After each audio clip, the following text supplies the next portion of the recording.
ముందుగా ప్రియమైన విద్యార్థులకు మరియు వారి తల్లిదండ్రులకు నమస్కారం. నా పేరు K Venkanna junior college chairman.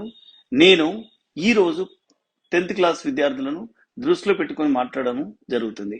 అది ఏమిటనగా, మనందరికీ తెలుసు, గత 2 సంవత్సరాలుగా కరోనా కారణంగా విద్యార్థులు ఎటువంటి పరీక్షలు రాయకుండానే పై తరగతులు పంపడం జరుగుతుంది. ఫలితంగా ఐఐటి జేఈ మరియు నీట్ లాంటి జాతీయ స్థాయి పరీక్షలను సాధించడం కష్టతరం అవుతుంది. దీనిని అధిగమించడానికి మరియు 10వ తరగతి పరీక్షలో అత్యధిక మార్కులు సాధించడానికి నేను మీ ముందుకు K Venkanna junior college platform ద్వారా అనుభవజ్ఞులైన అధ్యాపకులచే ఉచిత వీడియో క్లాసులు, హ్యాండ్ రిటన్ నోట్స్ మరియు గత ప్రశ్నపత్రాల సమాధానాల విశ్లేషణ ఇవ్వబడును. కాబట్టి నేను విద్యార్థులకు చెప్పదలుచుకున్నది ఏంటంటే, ఈ ఉచిత వీడియో క్లాసులను మరియు హ్యాండ్ రిటన్ నోట్స్లను క్లాస్ రూమ్ లో కూర్చొని చదువుకున్నంత సీరియస్ చదువుకోవాలను. ఇంకొకటి ఏమిటనగా, ఈ యొక్క క్లాసులు విన్న వెంటనే అర్థం చేసుకొని ప్రాక్టీస్ చేయవలను. ప్రాక్టీస్ చేయడం అంటే కేవలం చదవడం కాదు, పేపర్ మీద రాయవలను. అలాగైతే గుర్తుండిపోతుంది. దీంతో పాటు మీ యొక్క నాలెడ్జ్ ని పరీక్షించుకున్న కొరకు త్వరలో ప్రీ ఫైనల్ పరీక్షలు కూడా నిర్వహించబడు. ఈ యొక్క అవకాశాన్ని సద్వినియోగం చేసుకోవాలని 10th చదివే విద్యార్థులకు విజ్ఞప్తి చేస్తున్నాను. State reorganization. This state reorganization committee was set up in which year? In 1953, and bill passed for reorganization of states from 1st November 1956. Finally, after so many appeals, because the democracy could not be at threat, there was a bill passed by the SRC committee, which was set up in 1953. The bill was passed in 1956, November 1st, saying that if this bill will be coming into existence, and this bill will be this bill will be valid from this particular date, 1956 November 1st. This is a very important point you will have to remember. It might come as your objective question as well. Okay, and so this was how the demand for the states of the demand for the states reorganization has happened. Nutshell, I am trying to tell you short, crisp and sweet, so that you can understand demand for state reorganization. How did it happen? Why did it happen? And what were the committees involved? And finally, what has happened? Okay. And now, social and economic changes. What are this? The first. And after that, the government also insisted on the social and economic changes of the country as well. And what was this? The first 5-year plan focused on the agriculture, development of transport and communications, etc. It's not that they were only involved only with the problems of the general elections and all this demand for state reorganizations and all that. But the first 5-year plan, any country, any especially Indian government, when it comes into the power, there is a plan called as the 5-year plan, because in our country, once the government comes into power, it stays for 5 years of time. The elections will be conducted once in 5 years. So obviously, once the government comes into the existence, into the power, what happens? They formulate their 5-year plan.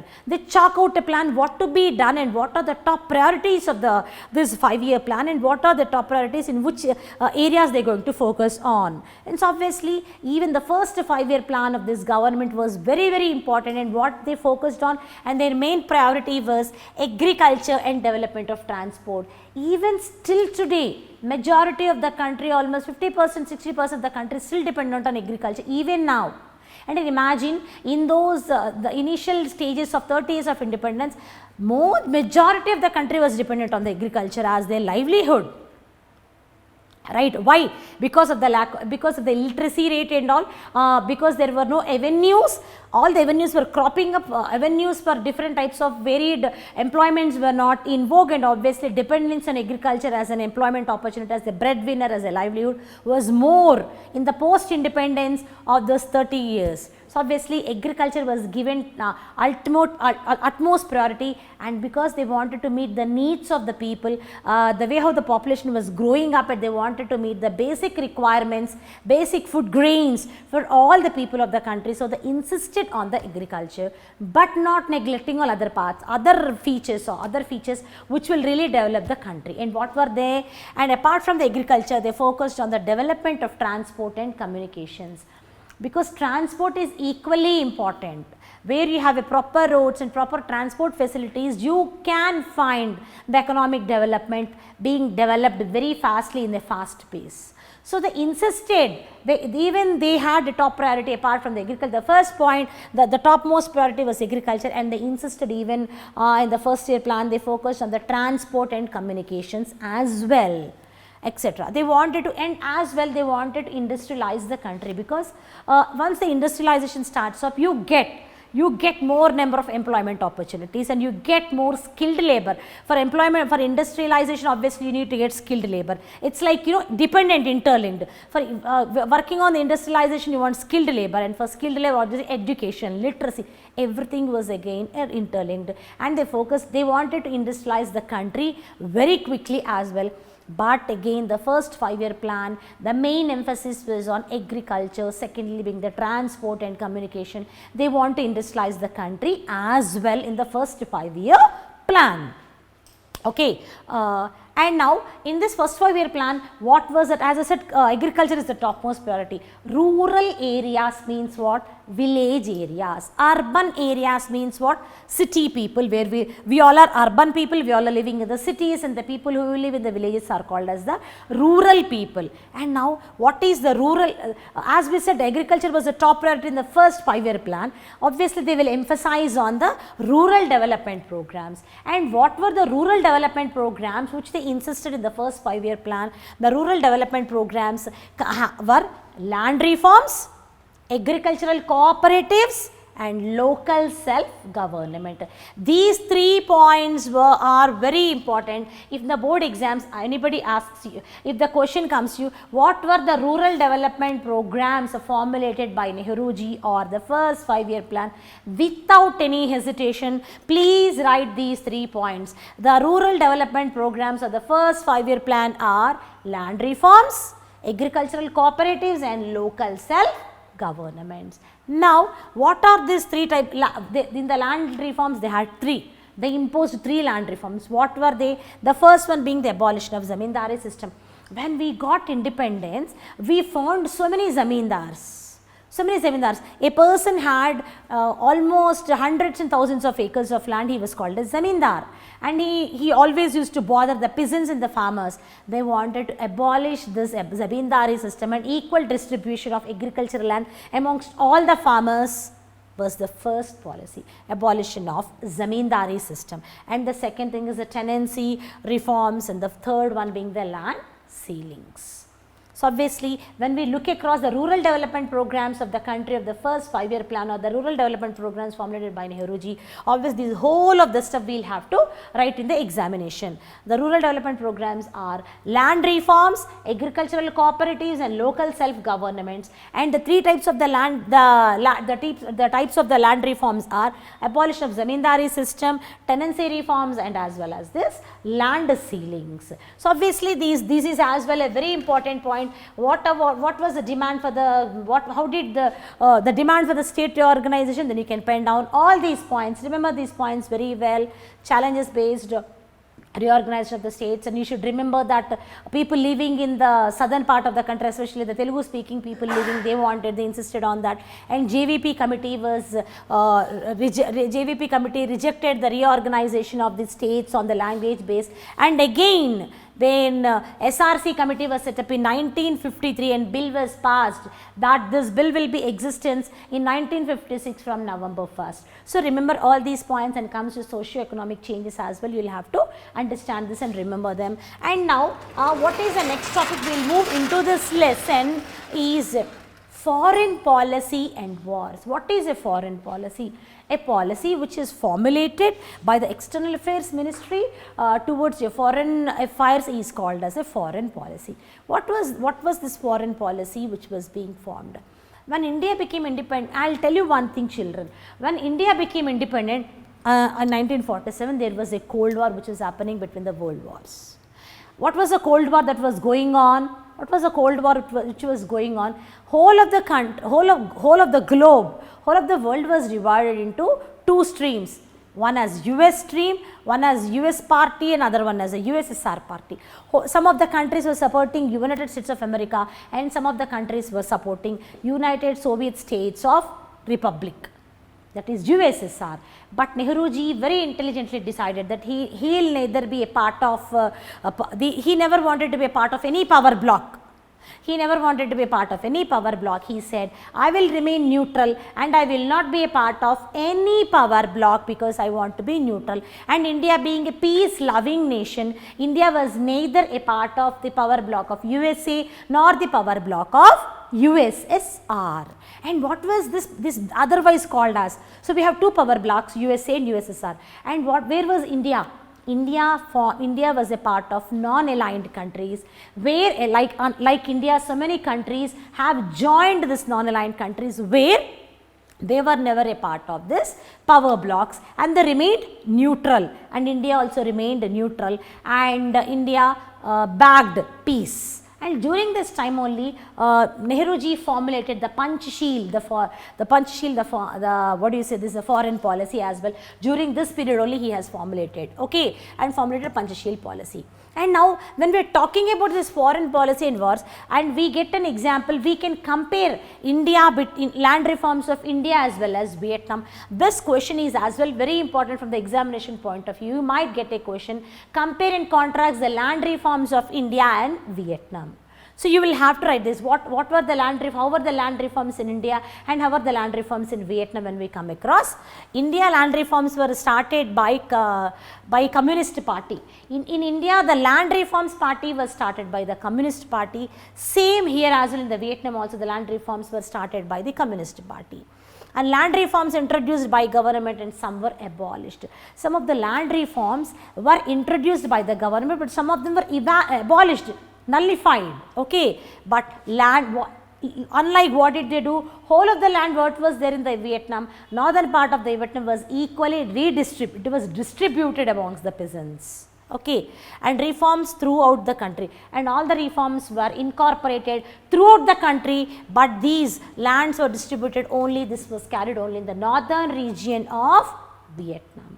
This is also a very important point. When we talk about land reforms, this also will come under unit examination point of view. As per 2 marks question, please note this question and go through this. Compare and contrast the land reforms between India and Vietnam. Okay. And now after this, now we will come to the as we said, like they build a non-aligned movement and formulated Panchsheel policy. After Nehruji's death in 1964, who came into power? Lal Bahadur Shastri ji, the second Prime Minister of India, he came into the power and he was the successor. And after Lal Bahadur Shastri ji passed in a mystical conditions, Indira Gandhi ji became the Prime Minister in the year 1966. And after Indira Gandhi ji came into power, and the most important topic in this 30 years of independence, what we will have to understand is the left turn. What is this left turn? We have right turn, we have left turn. What is this left turn in the politics in this 30 years of independence? We do have a left turn, there is a concept, we need to understand that. What is left turn here? Indira Gandhi charted a new path by introducing new policies to get control over party organization. She was young, new to the party, and although she was always with her father, taking part, understanding all the intricacies of the politics and all, but she had a challenge which came across, and so she had to regain the control. So what were the policies she formulated? That all is called, how did she regain the control over the Congress? What are the policies which she formulated? All these things put together, you call it as a left turn. What were the key main important points but that had happened really? Or Indira Gandhi, what she do? She charted, she framed some new policies. She framed some new policies, you know, by getting control over the party. And what was the most important policies was nationalization of many private banks and abolition of princely pensions. What is nationalization of private banks? Initially, there were so many banks run by the private people. Right now, you all know that all the banks are the government organizations. Yes, this was the first policy. Indira Gandhi ji, the Prime Minister of the country, she took a very brave step, saying that all the banks will be nationalized. They will be nationalized banks only. All the private banks were nationalized, and abolition of the private banks. And she made all the banks and private banks into the nationalized thing. And what did she do? And after that, abolition of princely pensions.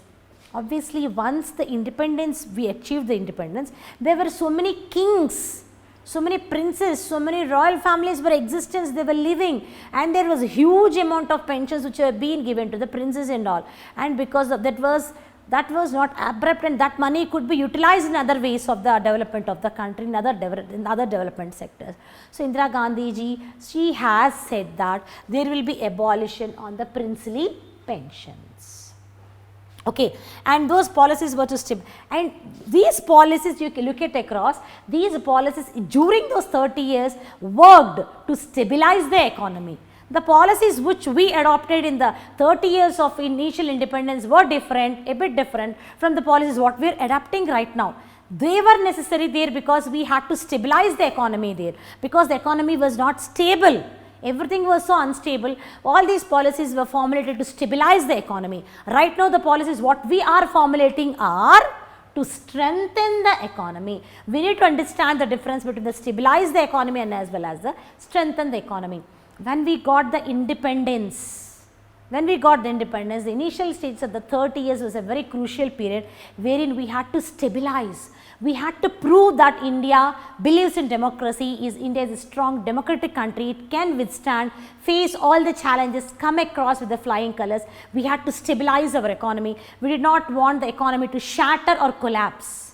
So these policies were valid during those times, and right now the policies what the government is formulating is to strengthen the economy, because we already stabilized country. India is one of the best countries of the world. India is one of the developed countries. So obviously India is stabilized now, and India is trying to strengthen the economy. You need to understand the difference between the stabilizing the economy as well as the strengthening the economy. You need to understand these points. And now, what apart from this, what is the last topic of this lesson will be emergency. What do you mean by emergency? You might be getting every day so many emergencies at your home. It might be a medical emergency. If you have grandparents at your home, children, suddenly some of them might be having some medical emergency, like some of them health is not well. What is that? Unforeseen situation which you don't expect, and something suddenly crops on us. That situation is called as emergency. You are not physically and mentally prepared for that situation, and that situation is always called as emergency. It's not necessary that always an emergency situation crops up only in the health conditions. There might be an emergency situation which might crop even in the socio-economic conditions of the country as well. But that will be that emergency is really not admissible for the democratic country like India. But yes, we also face an emergency situation. Excuse me.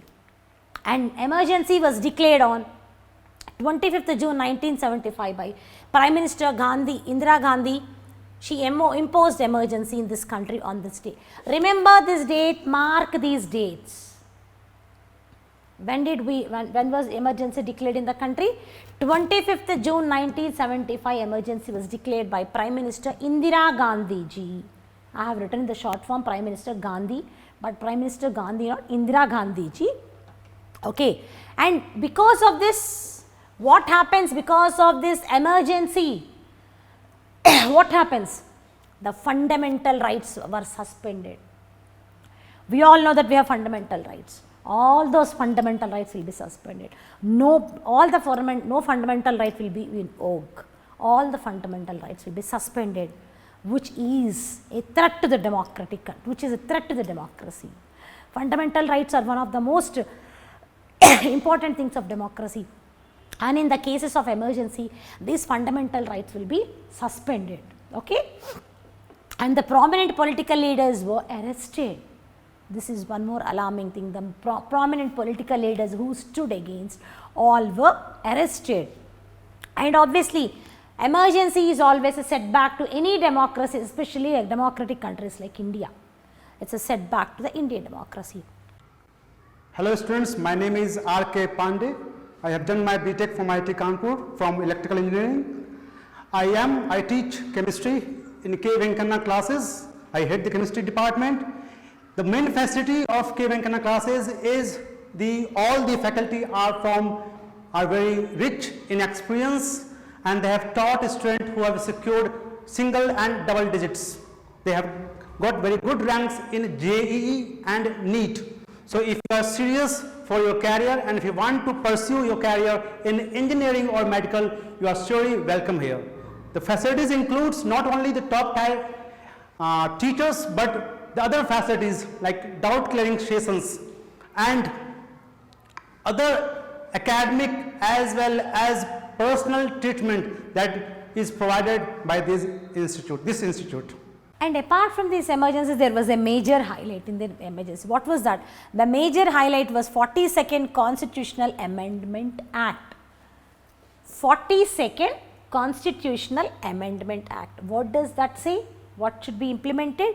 Excluding courts from election disputes. They have decided that they will exclude courts from the election disputes. They made it as a separate body. Strengthening central governments and the state governments, okay, and providing maximum protection from judicial challenges to socio-economic transformation legislation. So this is all about short, crisp and sweet. It is all about the 30 years journey of the independent India from 1947 to 1977. We covered so many topics. We spoke about the general elections. We spoke, I'll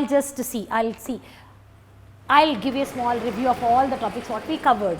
We spoke about the early years of independent changes and how hard it was to protect the democratic system and as well bring the socio-economic transformation. We wanted to ensure that the system was not imbalanced. All these things we focused on, and we spoke even about the first general elections wherein we adopted universal franchise, and the first elections were difficult due to social dimensions and what are the problems and the challenge we faced in these elections. We spoke about that as well.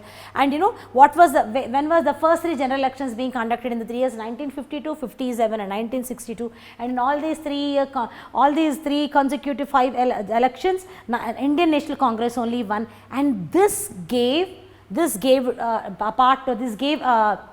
both to one party dominance. That's what we have discussed here about one party dominance. We have discussed about this and the points which will really bother about the one party dominance we have discussed, and after that what was the other topics which we have discussed after the one party dominance. After that we have discussed about the demand for state reorganizations. We had so many problems which cropped up in this 30 years demand for state reorganizations, like everybody wanted the states to be divided based on their languages, and we know that Andhra Pradesh was being formed, and we know JVP committee rejected, and the SRC committee which was set up in 1953 accepted it, came into vogue in 1956 November 1st. The bill which was passed will be coming into existence from this particular period. And and what are the social economic changes that has happened in this 30 years, we have discussed about that. And when we discussed about that, we spoke about this first 5-year plans where agriculture was being utmost importance and transport and communication system was also being importance, and we focused on the rural development programs where we had land reforms, agricultural cooperatives and local self-government. In the land reforms, 3 things: abolition of the Zamindari system, tenancy of reforms and the Land Ceilings Act. All these things were formulated during these 30 years of post-independence from 1947 to 1977. And apart from that, what did we discuss? We discussed about the foreign policy and the wars, where when India became independent and Cold War just began, and Cold War was, the whole of the world was divided, two power blocks, US power block and the USSR power block. But India, under the guidance of the Nehruji, remained determined that they will remain neutral and they will not join any power block. And during this time only Nehruji as well formulated the Panchashil, the foreign policy and all. And when in this comparison we discussed about the land reforms comparison between India as well as the Vietnam, and for an example we worked on that. And after Nehruji's death, who came into power and how did Indira Gandhi ji came into power, and what did Indira Gandhi ji do as a left turn to retain the to get the grip of the country, get the grip of the grip in the power in the party. What did she do? She took a left turn. She has nationalized all the private banks. She has nationalized all the private banks and abolishing of princely pensions. These are the couple of the things which were really highlighted, and because of these things Indira Gandhi retained the power, retained the grip on the party, and all this concept is called as a left turn. And we understood that the final thing is all these the policies which were being done then were to stabilize the economy, and the policies which are now which are right now in the country are to strengthen the economy. Understand the lesson, read the lesson properly. My sincere suggestion to all my students is, after going through this video, go through the textbook once. You will understand all these points very well. This video was being formulated for you to understand this independent India, the journey of independent India from 1947 to 1977, all these 30 years. Hope this video is really useful to you. Thank you.